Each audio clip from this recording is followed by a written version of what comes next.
አመሐወፀኒ በዝንቱ መዋዕል ያይትት ዝንጓቤ እምሰብ።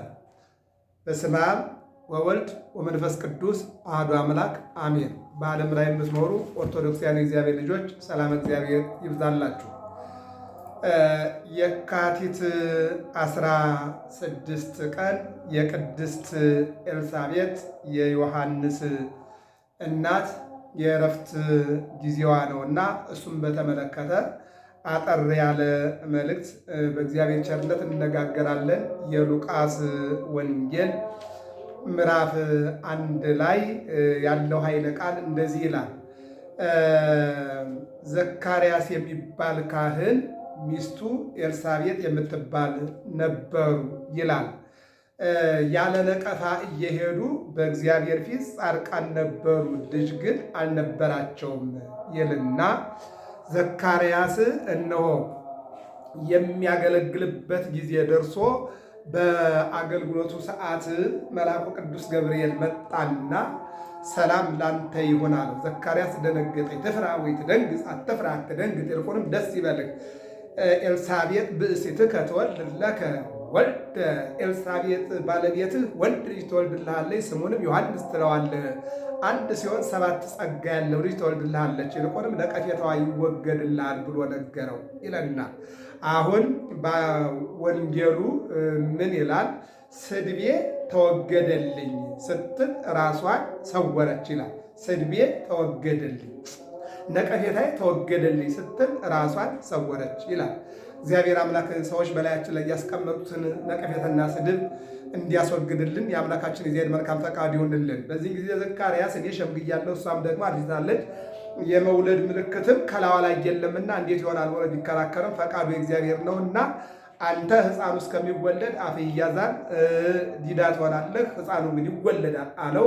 እንደተባለውም መስከረም 26 ቀን ጸነሰች፣ ሰኔ 30 ቀን ተወለደ። በ8ኛው ቀን ሲገዘር ልጁ ስሙ ማን ይባል ሲባል ዮሐንስ ይሰመይ ስሙ ብሎ ጽፎ ሲጨርስ ከሰተ አፉሁ ወልሳኑ ነበበ፣ አንደበቱ ተከፈተ፣ እግዚአብሔርን አመሰገነ ይላል።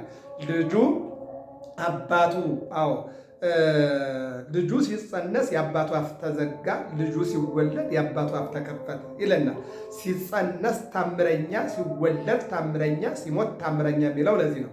ኤልሳቤጥ እንግዲህ አባቷ ማጣት፣ እናቷ ሶፊያ ሀገሯ ኢየሩሳሌም፣ ትውልድ ነገዷ የሌዊ ነገር ናት። ወኮና ሰሎሜ ወኤልሳቤጥ ይላል። ኤልሳቤጥና ወኮና ሰሎሜ ወኤልሳቤጥ ወእግዝእትነ ማርያም አዋልደ እህት፣ ሶስቱም እህታማቾች ናቸው ነው የሚለው። ሰሎሜ ኤልሳቤጥና እመቤታችን የእህታማቾች ልጆች ናቸው። የእህታማቾች ልጆች ናቸው፣ ዘመዳሞች ናቸው ማለት ነው። እንግዲህ ማጣት ማርያምን ሶፊያንና ሐናን ይወልዳል። ማርያም እመቤታችን ማለት አይደለም፣ ሌላ ማርያም ናት። ማጣት ይላል ማርያምን ሶፊያን እና ሐናን ይወልዳል ይላል።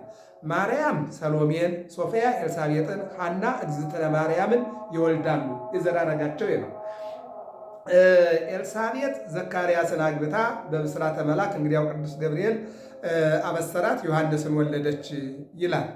6 ወር ሲሆናት መጋቢት ላይ ማለት ነው፣ መጋቢት 29 ቀን 6 ወር ሲሆናት ለድንግል ማርያም ከልጇ ጋር ሰገደች የሚል ታሪክ አለ። እሱም እንግዲህ ምንድን ነው? በ6 ወሯ ያው ልማደኛ መልአክ ቅዱስ ገብርኤል ወደ ኤልሳቤጥ ወደ ዘካርያስ የሄደው መልአክ በመጋቢት 29 ቀን ወደ ድንግል ማርያም ሄደና ጸጋን የተመላሽ ደስ ይበልሽ፣ እግዚአብሔር ከአንቺ ጋር ነው፣ ከሴቶች ተለይተሽ የተባረክሽ ነሽ፣ የማኅፀንሽ ፍሬ ቡሩክ ነው እያለ ካላት በኋላ ትጸንስ ያላት ትጸንሻለሽ፣ ትወልድ ያላት ትወልጃለሽ አላት። ስሙንም ኢየሱስ ትይዋለሽ፣ እዚያ ጋር ዮሐንስ ትለዋለህ አለው፣ እዚህ ጋር ደግሞ ኢየሱስ ትይዋለሽ አላት። እሷ ደግሞ የምትነግረኝን ነገር በጎ ነው ይሁንልኝ ብዬ ለመቀበል እንዴት እችላለሁ? ድንግል ነኝ ወንድ ስለማላውቅ አለችው።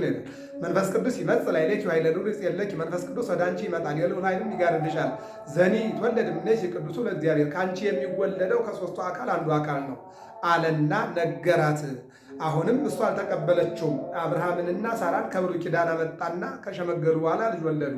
ቀጠለና ወናሁ ኤልሳቤጥንን ተባዝማልኪ ይእቲኒ ጸንሰት ወረከበት፣ እነሆ አክስትሽ ኤልሳቤጥ ከጸነሰች 6 ወሯ ነው አለና ለእመቤታችን ነገራት። ለማሳመን ነው። ይህን ሲነግራት አሁንም ዝም አለች። ከዚያ ቀጠለና ለዚያውስ እስመ አልቦ ነገር ዘይሳነው ለእግዚአብሔር፣ ለእግዚአብሔር የሚሳነው ምን አለ? የደረቀ እንጨት ያለመልማል፣ ድንጋዩን ዳቦ ያደርጋል፣ ውሃውን ዘይት ያደርጋል፣ ወይን ያደርጋል። ለእግዚአብሔር ምን የሚሳነው ነገር አለ? ልሙጥ ገላ ላይ ዓይን ይፈጥራል። ለእግዚአብሔር የሚሳነው ምን አለ ሲላት ይኩነኒ በከመ ትቤለኒ ያለችው፣ ይሁንልኝ እንደ ቃል ይደረግልኝ ያለችው። በዚህን ጊዜ መንፈስ ቅዱስ መጣና ስጋዋን ከፈለ። መለኮት መጣና ከስጋዋ ተዋሃደ። መጋቢት 29 ቀን አምላክ ተጸነሰ። ወተንሥአት ማርያም ፍጡነ በውእቱ መዋዕል፣ ወዲያውኑ እመቤታችን ተነሳች ይላል። ስለ 3 ነገር፣ አንደኛው አፉ ተይዟል ማለት ዘካርያስ ታሟል ማለት ነው። የታመመውን ዘካርያስን ለማየት።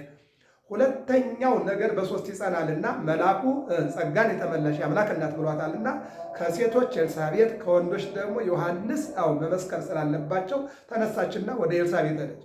ወደ ኤልሳቤጥ ስትሄድ ኤልሳቤጥ መንፈስ ቅዱስን ተመልታ ምን አለች? የጌታዬ እናት ምንተኑም ከመ ትምጽእ ኀቤ እሙ ለእግዚእ ሶበ ሰማዕኩ ቃለኪ አንፈራጸ እጓል በውስተ ከርሥየ በፍሥሓ እንዘ ትታምህን ያለበት ነው። ሰላምታ ስታቀርቢልኝ በማኅፀኔ ያለው ሕፃን ዘለለ። የጌታዬ እናት ወደ እኔ ትመጣ ዘንድ እንዴት ይሆንልኛል አለቻት ይላል። በማኅፀኗ ያለው ደግሞ ሰገደ ይላል። አዎ ይህንን ነው የሚናገረው ማለት ነው። ምንድን ያለው? በ6 ወሯ በጸነሰች በ6 ወሯ ኤልሳቤጥ እሷም በማኅፀኗ ያለ ልጇም ለጌታ ምስጋና አቅርበዋል። ለጌታ ለሕፃኑ የአምልኮት ስግደትና ምስጋና፣ ለእመቤታችን ደግሞ የጸጋ ስግደትና ምስጋና አቅርበዋል የሚለውን ይተረጉማል። ዮሐንስን ወልዳ ይዛ ወደ ግብፅ ወደ ሲና ተራራ ተሰደደች። ይህ ምክንያቱ ምንድን ነው ከተባለ ጌታ በተወለደ በ2 ዓመቱ 70 ሰገል እነሆ ዕጣን ከርቤ ወርቅ ይዘው ሲመጡ ሄሮድስ አይቶ ነበርና አግኝተውት ሰጠው። በሌላ መንገድ ቢመለሱ ሄሮድስ ተናደደ። ሄሮድስ ተናዶ ሕፃኑን ሊገል ሲል የእግዚአብሔር መልአክ ቅዱስ ገብርኤል ለአረጋዊ ዮሴፍ ተንስ ንሳ ሕፃን ወሞ ዊጥ ብሔረ ግብፅ፣ እነሆ ሕፃኑን ሄሮድስ ሊገለው ተነስቷልና ሕፃኑንና እናቱን ይዘሽሻ ነው። ይዞ ሸሸ። በዚህን ጊዜ ጌታን ከእናቱ ጋር ሄሮድስ ቢያጣ፣ የሄሮድስ ጭፍራ ቢያጣ ቤተሰብ መፈለግ ጀመረ። ይሆናል እንግዲህ ብዙ ሕፃናት አልቀዋል። ያው ታሪኩን ተምረነዋል ባለፈው በልደት። ሌላው ግን ዘመድ ደግሞ ፍለጋ ሲፈልጉ ሲጸነስ ታምረኛ ሲወለድ ታምረኛ የሆነ ዮሐንስ የሚባል ልጅ አለ። እሱ ሲያዝ ይመጣል። ይልቁንም ደግሞ ይፈለግ ሲባል ወደ ኤልሳቤጥ ሲሄዱ አጧት። ኤልሳቤጥን መልአኩ ቅዱስ ገብርኤል ወደ ሲና እንድትሰደድ አድርጓል። እመቤታችን ከዮሴፍ ጋር ከሰሎሜ ጋር ወደ ግብፅ እንዲሰደዱ አድርጓል። ቅዱስ ገብርኤል ማለት ነው፣ እየጠበቀ ማለት ነው። በዚህን ጊዜ ዘካርያስ ያለው በቤተ መቅደስ ነው። ነገር ግን መልአኩ ነግሮታል። እነሆ ሄሮድስ ሊገድለው ስለሆነ ዮሐንስን እናቱ ይዛ ወደ ሲና በረሃ ወርዳለች ብሎ ነግሮታል። ዘካርያስ ማዕጠንት ሊያጠን ከቤተልሔሙ ወደ መቅደሱ ጽንሐ ይዞ ፍም አድርጎ ዕጣን እያጠነ ሲገባ የሄሮድስ ጭፍራ ያዙት። አንተ ልጅህን አሉት። እኔ ያለሁት ቤተ መቅደስ ልጄ ያለ ቤት ነው፣ ምን አውቃለሁ፣ የት ሄዳችሁ ፈልጉ ሲል አንተ ልታላግጥብን ነው እንደ ልጅህን ሸኝተህ ከሚስት ጋር ብለው አንገቱን የማቴዎስ ወንጌል ምዕራፍ 23 አሌለኪ ኢየሩሳሌም እንተ ትቀትልዮም ለነቢያት ወትወግርዮም ለሐዋርያት የሚመጠን ዘተቀው ደመዓም የጻድቅ እስከ ደመ ዘካርያስ ወልደ በራክዩ በቤተ መቅደሱና በቤተልሔሙ መካከል ላይ አንገቱን ቀልተው ገለውታል ማለት ነው። እንግዲህ በዚህን ጊዜ ነው እንግዲህ እሷ ኤልሳቤጥ ተሰዳ ቤት በሲና እመቤታችን በግብፅ በኢትዮጵያ ተሰዳ ዘመነ 1 ዓመት ወአዝማነ 2 ዓመት ወመንፈቃዲ 3 ዓመት ከ6 ወር ተሰዳ እመቤታችን ከ3 ዓመት ከ6 ወር በኋላ የመልስ ጥሪ መጣና ቅዱስ ገብርኤል ለዮሴፍ አረጋዊ ለጻድቁ ዮሴፍ ሕፃኑን ይገለው የተነሳው ንጉሱ ሙቷልና ሄሮድስ ሙቷልና ተሰዷልና ሕፃኑንና እናቱን ይዘህ ተመለሳ ነው። ከዚህ በኋላ ይዘው ሲመለሱ ሲና ተራራ ላይ ኤልሳቤጥ ሲና ተራራ ላይ ኤልሳቤጥ አርፋለች። እመቤታችንና ሰሎሜ አረጋዊ ጻድቅ ዮሴፍ ጌታን ይዘው ሲመለሱ በአንጻረ ወይም ደግሞ በሲና ተራራ ፊት ለፊት ዛፍ ስር ቁጭ ብለው አርፈው ሳለ ጌታ ወደ ሲና ተራራ ይመለከታል። እመቤታችን ልጅ ጠላት እንደው ሙቷል፣ ወደ ተራራው የምትመለከተው አይንን ሰቅለህ ነው። ምንድነው ስትለው ናሁ አይረፈት ነዋ አይረፈት ኤልሳቤጥ እህትኪ ኤልሳቤጥ አክስትሽ አረፈች አላት። አለቀሰች። ደመና ጠቅሶ ወሰዳትና እነሆ ዘካርያስ ካህኑ ስምዖን ካህኑ መጠው እያጠኑ እነ ዳዊት እያመሰገኑ ጌታ ከእናቱ ጋር ከሰሎሜ ጋር ከአረጋዊ ዮሴፍ ከጻድቁ ጋር ኤልሳቤጥን ቀበሩና የሚገርመው ነገር እመቤታችን ሕፃኑን ዮሐንስን አብረን ይዘንንድ ብላ ጌታን ጠየቀችው። ከቀበሩ በኋላ አፈር ካለበሱ በኋላ ምንድን ነው የሚለው? እሱ ደግሞ ጌታ እናቱ ምን አላት? ዘንብረቱ ገዳም በበረሃ ይኖራል የተባለ ነዋ ቃለ ዓዋዲ ዘይሰብክ በገዳም በምድረ በዳ ይኖራል፣ በምድረ በዳ እየሰበከ ይመጣል ተብሎ በትንቢተ ኢሳይያስ ምዕራፍ 40 ላይ ቁጥር 3 ላይ የተነገረለት ይሄ ነቢይ ነው።